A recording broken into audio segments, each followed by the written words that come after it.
Salam əziz tərbiyəçilərimiz, hər birinizi xoş gördük. Mən Şahanə Arif. Bugün sizlərə Telegram kanalımızda paylaşdığımız etik davranış prinsiplərinin açıqlamasını verəcəm. Belə ki, müəllimlər, bu test tapşırıqları qəbulda sizi yanılda biləcək incə məqamlar var ki, xüsusən həmin incə məqamlar əsasında testi tərtib etmişəm. Gəlin baxaq, görək nədir bu? Birinci situasiyamız, bağçada bir valideyn tərbiyəçidən narahat olduğu üçün bəzi məsələləri şəxsi söhbət edir və bu barədə heç kimə deməməsini xahiş edir. Ertəsi gün tərbiyəçi bu söhbəti həmkarı ilə bölüşür və zarafatla digər valideynlərə də bildirir. Bu zaman tərbiyəçi hansı etik prinsipi pozmuş olur? Müəllimlər, gördüyünüz kimi bu bizə konfidensiallıq, yəni məxfilik etik prinsipini xatırladır. Lakin varianta baxdıqda biz konfidensiallıq görmürük ki, bu kimi hallar açar sözünü dəqiq bildiyimiz hallar halbuki qəbulda başqa sözlə əvəzlənir. Gəlin baxaq. Konfidensiallıq yoxdursa bu nə ola bilər? Təbii ki, biz bu hallarda valideynin güvəninin, valideynin ümidinin, valideynin etibarının və inancının sarsıldığını görəcəyik. Və təbii ki, valideynin etibarını, etimadını itirmək ictimai etimadı pozmaq deməkdir.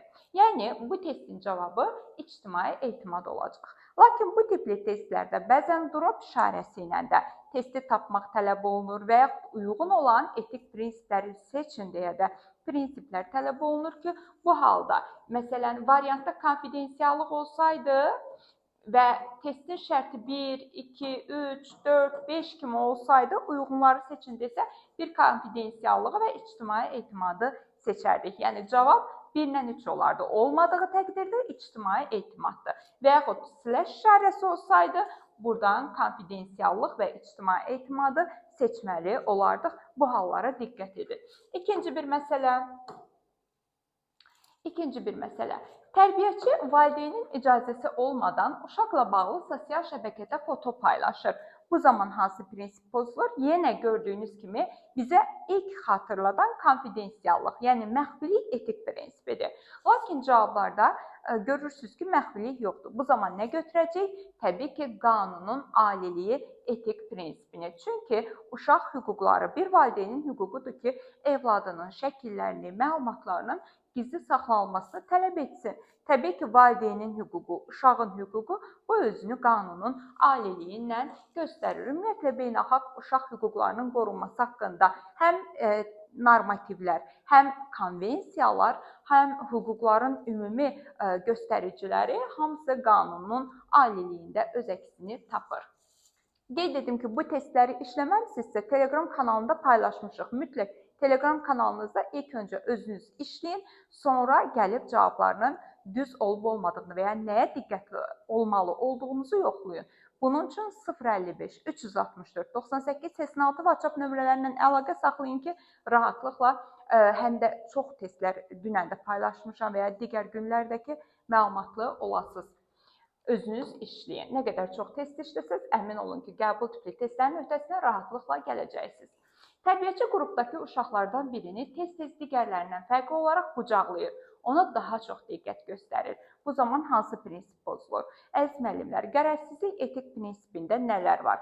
Təlimdə bərabər imkanlar, birinə az, birinə çox və yaxud uşaqları gücü və zəif cəhətlərinə görə bölmək və yaxud hər hansısa bir kənar məsələnin mənim işimə təsir etməsi. Məsələn, əlinin valideynin mənə hörmət edir deyə mən də onun uşağına xüsusən hörmət edirəm. Bir də əlavə olaraq bizim bilirsiniz ki, hörmət və tolerantlıq nümayiş etdirir əsas standartımız var. O hörmət tolerantlıq da qərəzsizlikdir ki, bu səriştələrdən mədəni müxtəlifliyə hörmət və prinsiplərdən dünyəvilik prinsipidir ki, müəllim hər zaman bunları qoruyaraq qərəzsizlik nümayiş etdirir. Yəni, testimizin cavabı olacaq qərəzsizlik. Gender bərabərliyi olması üçün mütləq oğlan cins münasibətləri olmalıydı. Keçdik növbəti testimizə. Tərbiyəçi uşaqlara tərbiyə edici oyunlar oynadır. Oyun vaxtı bəzi uşaqlar qaydalara əməl etmir. Tərbiyəçi onların valideynlərini digər valideynlərin önündə tənqid edir. Yəni, deyirsən, uşağım bilmədi, bacarmadı, qaydalara əməl etmədi, məni yordu, məni incitdi. Təbii ki, bu zaman nə olacaq? Valideyn pis olacaq, pərt olacaq. Bu hallarda biz mədəni davranışın pozulduğunu görə bilərik. Yəni gördünüz ki, bir valideyn çox pis olur, bir valideyn utanc hissi keçirir. Bilin ki, müəllim cümləni düzgün qurmayıb. Yanlış üslub doğru sözün cəlladıdır, bu yerdə deyərlər.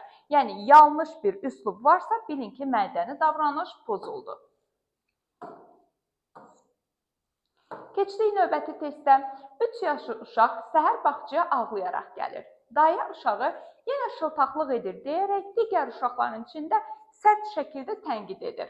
Tərbiyəçi isə uşağın vəziyyətini anlayışla qarşılayır, onunla sakit və nəzakətli danışır. Uşağın rahatlanması üçün şərait yaradır.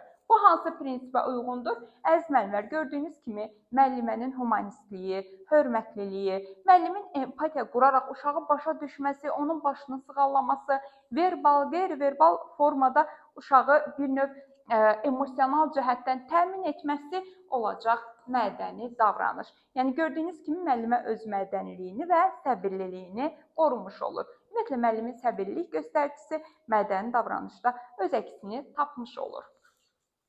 Yer gəlmişkən dayə isə həmin situasiyada mədəni davranışı pozmuş idi. Və daha sonra növbəti testimiz. Valideyn uşağını bağçaya gətirərkən tərbiyəçi etiraf edir ki, psixoloji cəhətdən çətindir. Evdə münaqişələr var və bu uşağa da təsir edir. Tərbiyəçi isə bu söhbətdən sonra müəllimlər otağında belə deyir. Filankəsin evində problem varmış, uşağına yazığım gəlib. Hətta valideynin özü də dedi ki, əsəbləri pozulub. Bu söhbəti eşidən başqa tərbiyəçi isə bu məlumatı başqa valideynlərlə bölüşür. Əlbəttə ki, müəllimlər gördüyünüz kimi burada gizli bir məsələni pozur və gizli məsələ konfidensiallığı pozmaq deməkdir. Və variantda konfidensiallıq olduğu üçün rahatlıqla götürə bilirik. Əks halda bu ictimai etimad da ola bilərdi, amma ictimai etimad biraz daha ictimai etimada yaxın olurdu və digər valideynlər elə şok qalırdı ki, yəni tərbiyəçi başqa valideyn qarşısında haqqında necə mənfi rəylə danışır. Bu zaman ictimai etimad olardı. Daha sonra bu sonuncu testimiz olmalıdır. Bağçada uşaq fəaliyyətləri zamanı bir oğlan uşağa mətbəx köşəsində yemək bişirməklə maraqlanır. Dayə isə bunu görüb deyir, ay bala, sən oğlansan, belə oyun qızlar üçündür, get maşınınla oyna. Bu zaman tərbiyəçi uşağın marağına hörmətlə yanaşır və onu fəaliyyətə təşviq edir. Əlbəttə ki, müəllimlər gördüyünüz kimi burada dayənin pozduğu məhz gender bərabərliyi, çünki deyir, yemək bişirmək qızlara məxsusdur, get maşınınla oyna. Əlbəttə ki, bu gender bərabərliyini pozur, tərbiyəçi isə həmin situasiyada gender bərabərliyini qorumağa çalışır.